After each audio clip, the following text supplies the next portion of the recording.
Hello, and welcome to my YouTube channel, Reading Little Blue Books, out loud, while stoned. Today, we're going to start part 3 of Little Blue Book number, I believe, 102. Yep, Little Blue Book number 102, titled Two Tales from Sherlock Holmes, written by Conan Doyle. This is before he was knighted, so it's not Sir Conan Doyle. It's Conan Doyle. Okay, here we go. We left off with Chapter 2. So, Chapter 2. At 3 o'clock precisely, I was at Baker Street, but Holmes had not yet returned. The landlady informed me that he had left the house shortly after 8 o'clock in the morning. I sat down beside the fire, however, with the intention of awaiting him, however long he might be.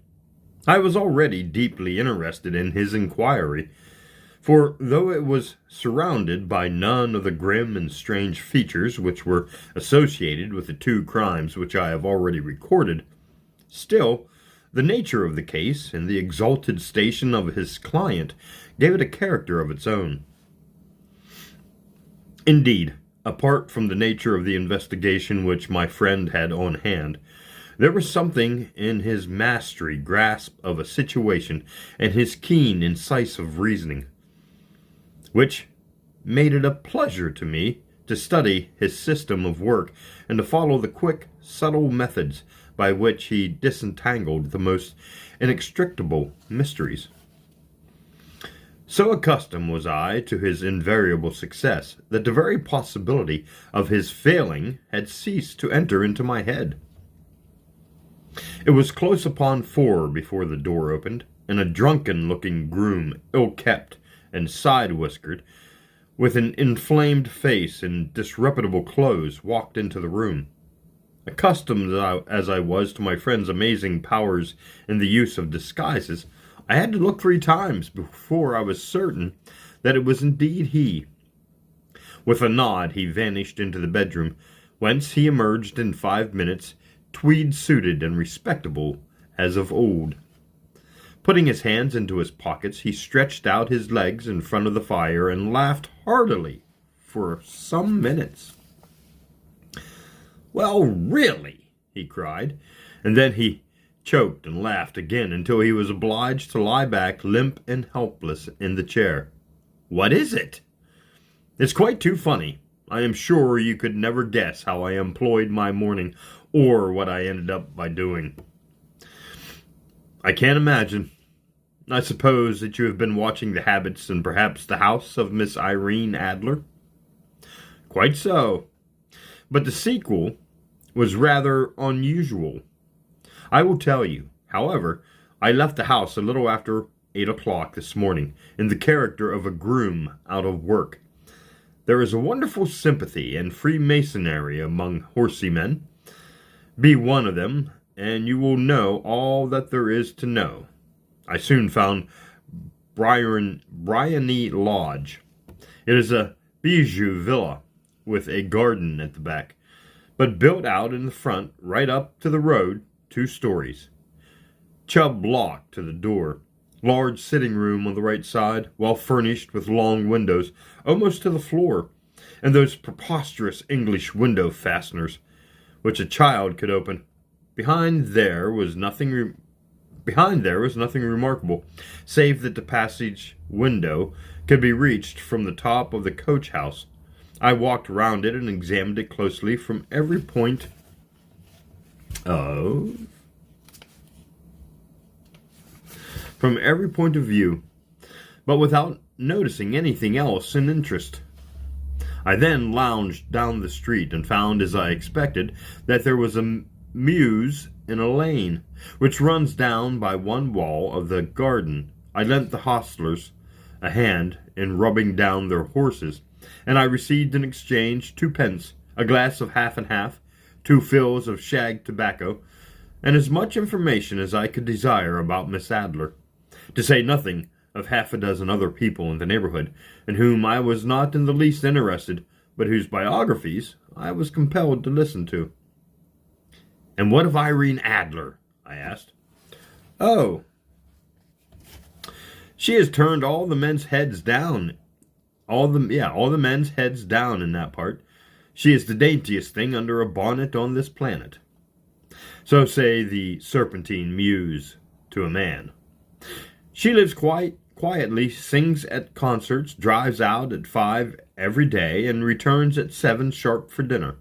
Seldom goes out at other times, except when she sings. Has only one male visitor, but a good deal of him. He is dark, handsome, and dashing. Never calls less than once a day, and often twice. He is a Mr. Godfrey Norton of the Inner Temple. See the advantages of a cabman as a confidant? They had driven him home a dozen times from Serpentine Mews, and knew all about him. When I had listened to all that they had to tell, I began to walk up and down near Bryony Lodge once more, and to think over my plan of campaign. This Godfrey Norton was evidently an important factor in the matter. He was a lawyer. That sounded ominous. What was the relation between them, and what the object of his repeated visits? Was she his client, his friend, or his mistress? If the former, she had probably transferred the photograph to his keeping. If the latter, it was less likely on the issue of this question depended whether I should continue my work at the Bryony Lodge or turn my attention to the gentleman's chambers in the temple. It was a delicate point, and it widened the field of my inquiry.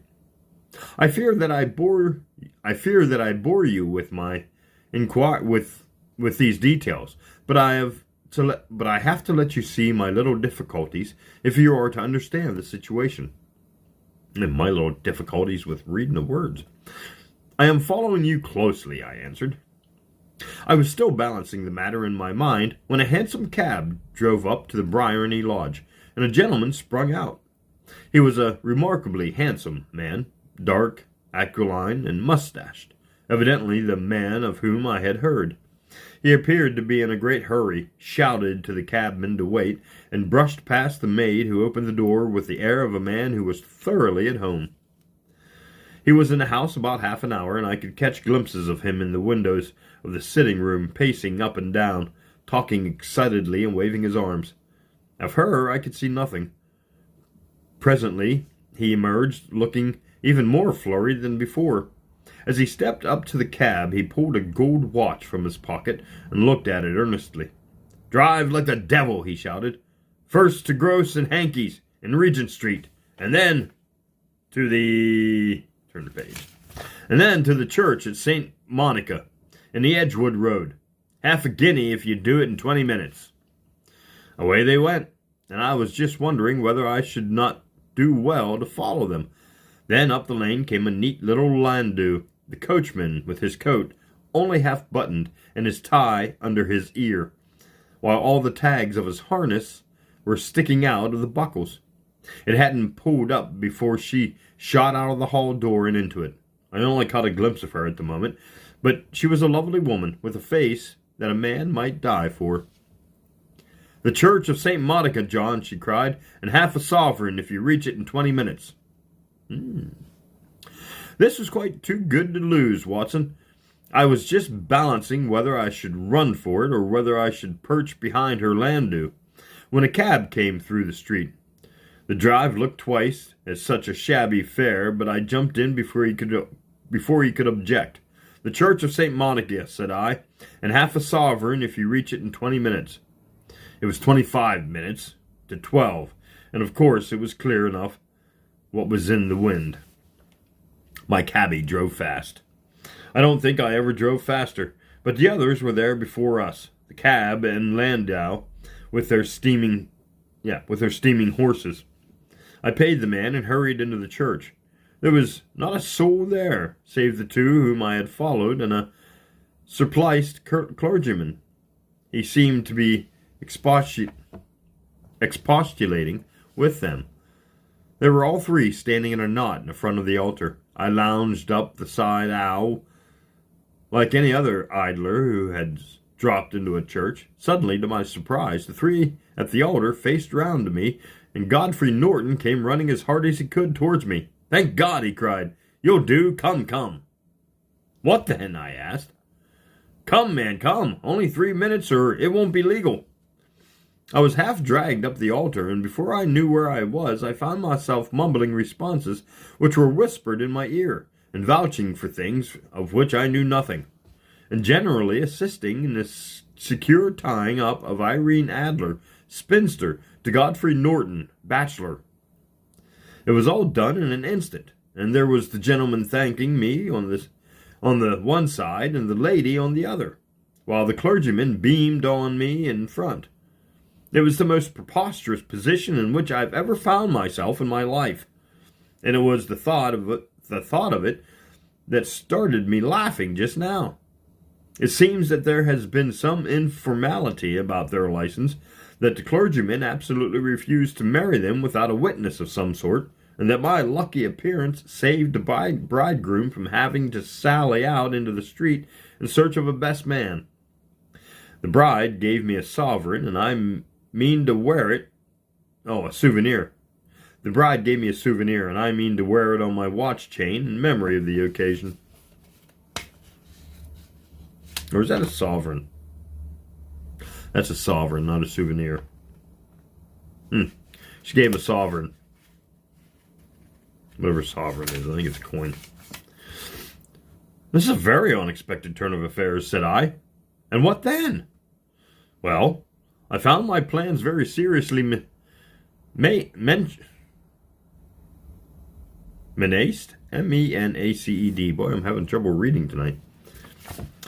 Menaced. It looked as if the pair might take an immediate departure and so necessitate very prompt and energetic measures on my part. At the church door, however, they separated, he driving back to the temple, and she to her own house. I shall drive out in the park at 5, as usual, she said, as she left him. I heard no more. They drove away in different directions, and I went off to make my own arrangements. Which are?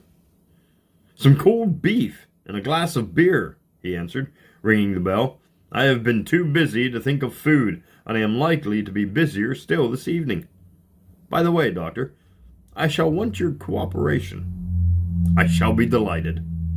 You don't mind breaking the law? Not in the least. Nor running a chance of arrest? Not in a good cause.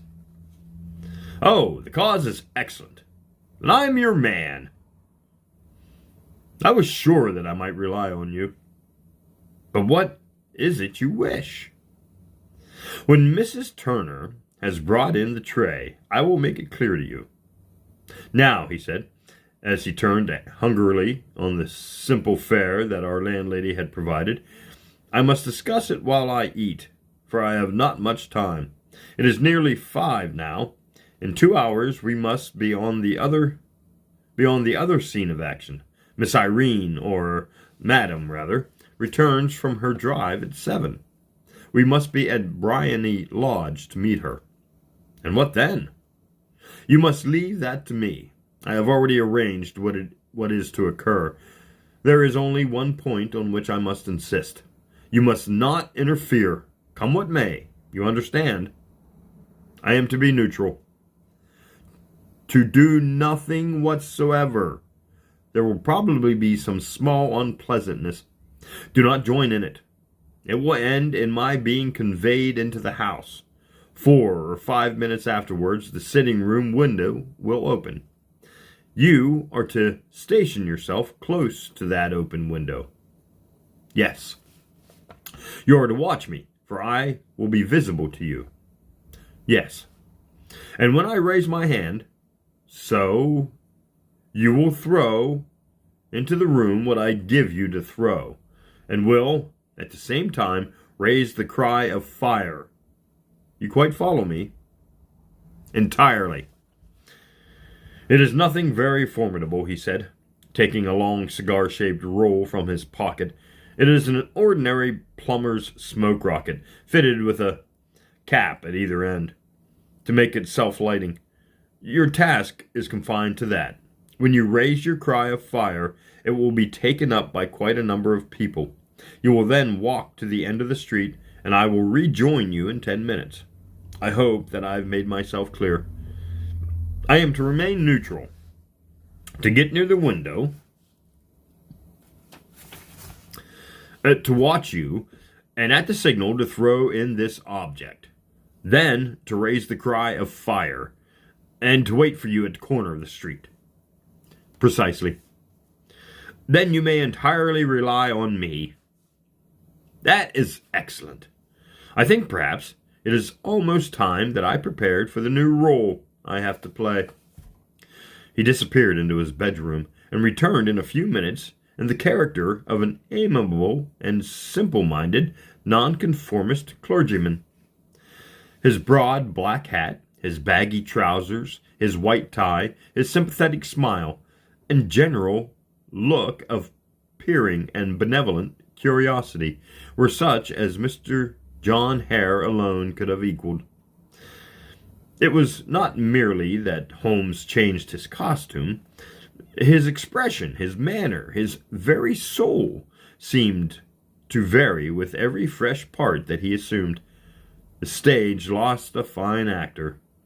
Even his science lost an acute reasoner when he became a specialist in crime. It was 6:15 when we left Baker Street, and it still wanted 10 minutes to the hour when we found ourselves in Serpentine Avenue. It was already dusk, and the lamps were just being lighted as we paced up and down in front of Bryony Lodge, waiting for the coming of its occupant. The house was just such as I had pictured it from Sherlock Holmes' succinct description, but the locality appeared to be less private than I expected. On the contrary, for a small street in a quiet neighborhood, it was remarkably animated. There was a group of shabbily dressed men, smoking and laughing in a corner, a scissors grinder with his wheel, 2 guardsmen who were flirting with a nurse girl, and several well-dressed young men who were lounging up and down with cigars in their mouths. "You see," remarked Holmes, as we paced to and fro in front of the house, "this marriage rather simplifies matters. The photograph becomes a double-edged weapon now. The chances are that she would be as averse to its being seen by Mr. Godfrey Norton as our client is to its coming to the eyes of his princess. Now the question is, where are we to find the photograph? Where indeed? It is most unlikely that she carries it about with her. It is cabinet size, too small for easy concealment about a woman's dress. She knows that the king is capable of having her waylaid and searched.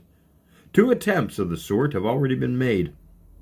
We may take it, then, that she does not carry it about her person. Well, where then? Her banker or her lawyer. There is that double possibility, but I am inclined to think neither.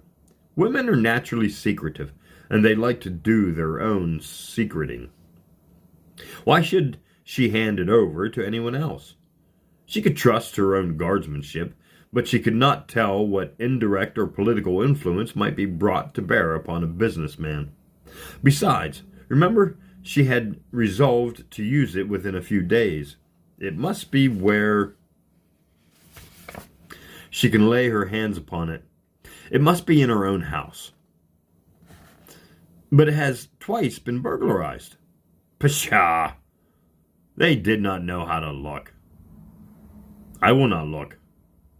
What then? I will get her to show me. But she will refuse. She will not be able to. But I hear the rumble of wheels. It is her carriage. I'll carry out my orders to the letter. As he spoke, the gleam of the side lights of a carriage came round the curve of the avenue. It was a smart little landau, which rattled up to the room of Bryony Lodge. As it pulled up, one of the loafing men at the corner dashed forward to open the door in the hope of earning a copper, but was elbowed away by another loafer who had rushed up with the same intention. A fierce quarrel broke out, which was increased by the 2 guardsmen who took sides with one of the loungers, and by the scissors grinder who was equally hot upon the other side. A blow was struck, and in an instant the lady, who had stepped from her carriage, was the center of a little knot of struggling men who struck savagely at each other with their fists and sticks. Holmes dashed into the crowd to protect the lady, but just as he reached her, he gave a cry and dropped to the ground, with the blood rushing freely down his face. At his fall, the guardsmen took to their heels in one direction and the loungers in the other, while a number of better-dressed people who had watched the scuffle without taking part in it crowded in to help the lady and to attend to the injured man. Irene Adler, as I will still call her, had hurried up the steps, but she stood at the top with her superb figure outlined against the lights of the hall, looking back into the street. "Is the poor gentleman much hurt?" she said. "He is dead," cried several voices. "No, no, there's life in him," shouted another, "but he'll be gone before you can get him to the hospital." "He's a brave fellow," said the woman. "They wouldn't have had the lady's purse and watch if it hadn't been for him. They were a gang, and a rough one, too. Oh, he's breathing now. He can't lie in the street. May we bring him in, ma'am?" "Surely. Bring him into the sitting room. There is a comfortable sofa. This way, please." Slowly and solemnly he was borne into Bryony Lodge, and laid out in the principal room, while I still observed the proceedings from my post by the window. The lamps had been lighted, but the blinds had not been drawn, so that I could see Holmes as he lay upon the couch. I did not know whether he was seized with compunction at the moment for the part he was playing, but I know that I never felt more heartily ashamed of myself in my life than when I saw the beautiful creature against whom I was conspiring, or the grace and kindness with which she waited upon the injured man. And yet it would be the blackest treachery to Holmes to draw back now from the part which he had entrusted in me. I hardened my heart and took the smoking rocket from under my ulster. After all, I thought, we are not injuring her, we are but preventing her from injuring another. Holmes had sat upon the couch, and I saw him motion like a man who is in need of air. A maid rushed across and threw open a window. At the same instant I saw him raise his hand, and at the signal I tossed my rocket into the room with a cry of "Fire!" The word was no sooner out of my mouth than the whole crowd of spectators, well dressed and ill, gentlemen, holsters, and servant maids, joined in a general shriek of "Fire!" Thick clouds of smoke curled through the room, and out at the open window I caught a glimpse of rushing figures, and a moment later the voice of Holmes from within, assuring them it was a false alarm. Slipping through the shouting crowd, I made my way to the corner of the street, and in 10 minutes was rejoined to find my friend's arm in mine, and to get away from the scene of uproar. We walked swiftly and in silence for some few minutes until we had turned down one of the quiet streets which led towards the Edgware Road. "You did it very nicely, Doctor," he remarked. "Nothing could have been better. It is all right." "You have the photograph?" "I know where it is." "And how did you find out?" "She showed me, and I told you that she would." "I'm still in the dark." "I do not wish to make a mystery," said he, laughing. "The matter was perfectly simple. You, of course, saw that everyone in the street was an accomplice. They were all engaged for the evening. I guessed as much. Then, when the row broke out, I had a little moist red paint in the palm of my hand. I rushed forward, fell down, clapped my hand on my face, and became a piteous spectacle. It is an old trick. That also I could fathom. Then they carried me in. She was bound to have me in. What else could she do? And into her sitting room, which was the very room which I suspected. It lay between that and her bedroom, and I was determined to see which. They laid me on the couch. I motioned for air, that they compelled to open the window, and you had your chance. How did that help you? It was all important. When a woman thinks that her house is on fire, her instinct is at once to rush to the thing that she values most. I have more than once taken advantage of it. In the case of the Darlington substitution scandal, it was of use to me, and also in the Arnsworth Castle business. A married woman grabs at her baby. An unmarried one reaches for her jewel box. Now it was clear to me that Our Lady of today has nothing in the house more precious to her than that we are in quest of. She would rush to secure it. The alarm of fire was admirably done. The smoke and shouting were enough to shake nerves of steel. She responded beautifully. The photograph is in a recess behind a sliding panel, just above the right bell pull. She was there in an instant, and I caught a glimpse of it as she drew it out. When I cried out that it was a false alarm, she replaced it. Glancing at the rocket, rushed from the room, and I have not seen her since. I rose and, making my excuses, escaped from the house. I hesitated whether to attempt to secure the photograph at once, but the coachman had come in, and as he was watching me narrowly, it seemed safer to wait. A little over precipitance may ruin all. And now? I asked. Our quest is practically finished. I shall call with the king tomorrow, and with you, if you care to come with us.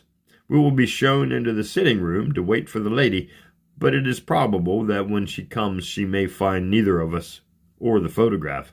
It might be a satisfaction to His Majesty to regain it with his own hands. And when will you call? At 8 in the morning. She will not be up, so that we shall have a clear field. Besides, we must be prompt. For this marriage may mean a complete change in her life and habits. I must wire to the king without delay. We had reached Baker Street and had stopped at the door. He was searching his pockets for the key when someone passing said, "Good night, Mr. Sherlock Holmes." There were several people on the pavement at the time, but the greeting appeared to come from a slim youth in an ulster who had hurried by. "I've heard that voice before," said Holmes, staring down the dimly lighted street. "Now I wonder who the deuce that could have been." That's in chapter 2. Let's see how many pages we have for chapter 3. I think just a few. Yep, just a few. So we'll continue to chapter 3 and finish the book. Chapter 3. First, hydration. Take care of that cotton mouth. Now, chapter 3. I slept at Baker Street that night, and we were engaged upon our toast and coffee in the morning when the King of Bohemia rushed into the room. "You have really got it?" he cried, grasping Sherlock Holmes by either shoulder, looking eagerly into his face. "Not yet." "But you have hopes." "Oh, I have hopes." "Then come, I am all in impatience to be gone." "We must have a cab." "No, my brougham is waiting."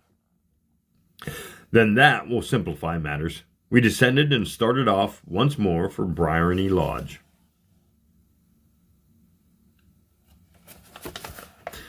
"Irene Adler is married," remarked Holmes. "Married? When?" "Yesterday." "But to whom?" "To an English lawyer named Norton." "But she could not love him." "I am in hopes that she does." "And why in hopes?" "Because it would spare your Majesty all fear of future annoyance. If the lady loves her husband, she does not love your Majesty. If she does not love your Majesty, there is no reason why she should interfere with your Majesty's plan." "It is true, and yet... Well, I wish she had been of my own station. What a queen she would have made." She relapsed into a moody silence. Oh, let me start that over again. "It is true, and yet... Well, I wish she had been of my own station. What a queen she had made." He relapsed into a moody silence, which was not broken until we drew up in Serpentine Avenue. The door of Bryony Lodge was open, and an elderly woman stood upon the steps. She watched us with a sardonic eye as we stepped from the brougham. "Mr. Sherlock Holmes, I believe?" she said. "I am Mr. Holmes," answered my companion, looking at her with a questioning and rather startled gaze. "Indeed! My mistress told me that you were likely to call. She left this morning with her husband by the 5:15 train from Charing Cross for the continent." "What?" Sherlock Holmes staggering back, white with chagrin and surprise. "Do you mean that she has left England, never to return?" "And the papers?" asked the king hoarsely. "All is lost." "We shall see." He pushed past the servant and rushed into the drawing room, followed by the king and himself. The furniture, the king himself. No, the king and himself. That's a weird sentence. The furniture was scattered about in every direction, with dismantled shelves and open drawers, as if the lady had hurriedly ransacked them before her flight. Holmes rushed at the bell pull, tore back a small sliding shutter, and plunged in his hand, pulled out a photograph and a letter. The photograph was of Irene Adler herself in evening dress. The letter was superscribed to Sherlock Holmes, Esquire, to be left till called for. My friend tore it open, and we all three read it together. It was dated at midnight of the preceding night and ran in this way. "My dear Mr. Sherlock Holmes, you really did it very well. You took me in completely. Until after the alarm of the fire, I had not a suspicion. But then, when I found how I had betrayed myself, I began to think. I had been warned against you months ago. I had been told that if the king employed an agent, it would certainly be you. And this, you made me reveal what you wanted to know, even after I became suspicious. I found it hard to think evil of such a dear, kind old clergyman, but you know I have been trained as an actress myself. Male costume is nothing new to me. I often take advantage of the freedom which it gives. I sent John, the coachman, to watch you, ran upstairs, got into my walking clothes, as I call them, and came down just as you departed. Well, I followed you to the door, and so made sure that I was really an object of interest to the celebrated Mr. Sherlock Holmes. Then I, rather imprudently, wished you good night, and started for the temple to see my husband. We both thought the best resource was flight when pursued by so formidable an antagonist. So you will find the nest empty when you call tomorrow. As to the photograph, your client may rest in peace. I love and am loved by a better man than he. The king may do what he will without hindrance from one whom he has cruelly wronged. I keep it only to safeguard myself and preserve a weapon which will always secure me from any steps which he might take in the future. I leave a photograph which he might care to possess, and I remain, dear Mr. Sherlock Holmes, very truly yours, Irene Norton. "What a woman! Oh, what a woman!" cried the king of Bohemia, when he had all three read the epistle. "Did I not tell you how quick and resolute she was? Would she not have made an admirable queen? Is it not a pity that she was not on my level? From what I have seen of the lady, she seems indeed to be on a very different level to your majesty," said Holmes coldly. "I am sorry that I have not been able to bring your majesty's business to a more successful conclusion." "On the contrary, my dear sir," cried the king, "nothing could have been more successful. I know that her word is inviolate. The photograph is now as safe as if it were in the fire. I am glad to hear your majesty says so. I am immensely indebted to you. Pray tell me, in what way can I reward you?" "This ring." He slipped an emerald snake ring from his finger and held it out upon the palm of his hand. "Your majesty has something which I should value even more highly," said Holmes. "You have but name it." "This photograph." The king stared at him in amusement. "Irene's photograph?"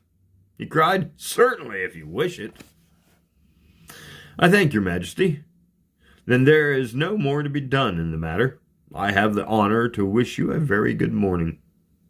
He bowed, and turning away without observing the hand which the king had stretched out to him, he sat off in my company for the chambers.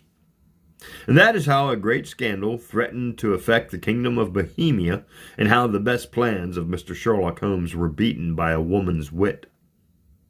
He used to make merry over the cleverness of women, but I have not heard him do it of late. And when he speaks of Irene Adler, or when he refers to her photograph, it is always under the honorable title of the woman. And there you go. That's the end of Little Blue Books, number 102, titled Two Stories from Sherlock Holmes, written by Conan Doyle. Thanks for listening, and join me in the next Little Blue Book.